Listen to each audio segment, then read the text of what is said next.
Speaking of Joe Biden and Jill Biden, Donald Trump lost it this morning in one of these rage posts, having a terrible meltdown over the former First Lady, Jill Biden, the wife of Joe Biden. Now, let me first set up what Trump is so triggered by. Here is Jill Biden speaking on Sunday morning. This is a clip from a forthcoming interview. This is related to the release of her new book, and she's talking about what happened that fateful night, June 27th, 2024, when Joe Biden had a debate performance so bad that it effectively knocked him out of the presidential race. Here is Jill Biden. We're building to Trump's reaction to this. This triggered Trump. Take a listen to what Jill Biden had to say. Were you horrified as you saw it unfold? I wasn't horrified, I was frightened because I had never, ever seen Joe like that. With the COVID, with dealing with everything we have to do with, look, if we finally beat Medicare.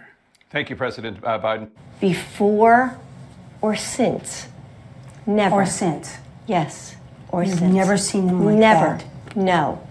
What happened? I don't know what happened. I mean, as I watched it, I thought, oh my God, he's having a stroke. And it scared me to death. Okay. So Trump sees that clip and it sends him for a loop. Just Trump on a bender, posting to Truth Social in reaction to this clip, quote, Jill Biden is now out there finally admitting that she did not know what went wrong with Sleepy Joe during our spectacular and highly rated 2024 presidential debate, where Joe was not exactly performing to the highest level of debate standards. She said that she thought he was having a stroke and various other really bad things, and yet never rushed onto the stage to help her troubled husband as any good wife would do. The only thing she failed to mention was how well I was doing prior to his near total collapse. In other words, as many have asked, did my strong performance in that debate cause him to plain and simple choke, leading to his ignominious defeat, or were other reasons the cause?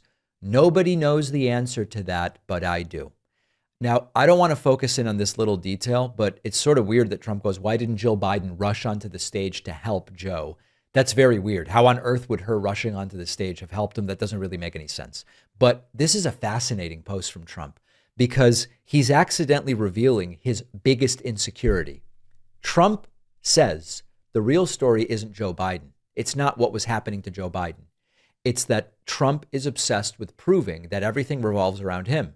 What happened to Joe, Trump says, is that I was crushing him. That's why Joe had the failure that he had. That's the framing Trump wants. I was performing so well. That's the prism through which we have to understand Joe Biden's performance. And this is, in fact, a reminder that Joe Biden got all the attention because that debate performance was alarmingly bad in its own way. But Trump's performance was a disaster in that he lied the entire debate. He told hundreds of lies, and the narrative Trump sought to craft during that debate had zero connection to reality. That was smothered by Biden's performance, which was, of course, so bad that ultimately Biden had to drop out of the race. But Trump is still insecure in the sense that he wants us to recall it not as Biden had a bad night and that's it, but Biden had a bad night because Trump was crushing him in the debate. Trump's debate performance was terrible. Biden's was so bad in its own way that he couldn't stay in the race, without a doubt. But Trump's performance was a dishonest disaster. He can't simply acknowledge Biden performed badly. It has to be that Trump is the central character of the story. And even if the talk, Trump is for years, he's been going, the subject should be Biden's health. That's what this interview is about. They're interviewing Jill Biden about Joe Biden's health. And it's not enough for Trump. It still has to be about, I was running circles around Joe. And Trump effectively ends up claiming he knows the medical and psychological reason for Biden's debate performance better than the doctors, better than family members, better than advisors, better than Biden. And the most revealing line is in Trump's post. He goes, nobody else knows the answer, but I do. Classic Trump. He presents himself as the sole possessor of secret knowledge that's not available to anybody else. And so it's not really like a president commenting on a political rival. It sounds like someone reliving a victory from years ago that didn't really happen that way. And Trump can't separate Biden's decline from his own need for validation. It's so revealing about Trump's personality. It couldn't possibly be that Biden just had problems that are independent of Trump. Trump has to be the cause of Biden's poor performance. And there's an irony there, because Trump is spending a long time talking about Biden while arguing that everybody else should stop talking about Biden. And it's another example of this tendency Trump has to explain major events through his own personal influence. If markets are moving, it's because of Trump. If wars are ending, it's because of Trump. He doesn't like to say they're starting because of Trump, but if wars are ending, it's because of Trump. Political careers are rising, falling. People are winning and losing primaries. It can't be because of voters or local issues. It's because of Trump. And if Biden's debate performance was entirely the result of Trump's brilliance, then why were so many Democrats worried about Biden and Biden's age and Biden's cognition? It reads like insecurity masquerading as ultimate confidence. And at this point, everything triggers Donald Trump.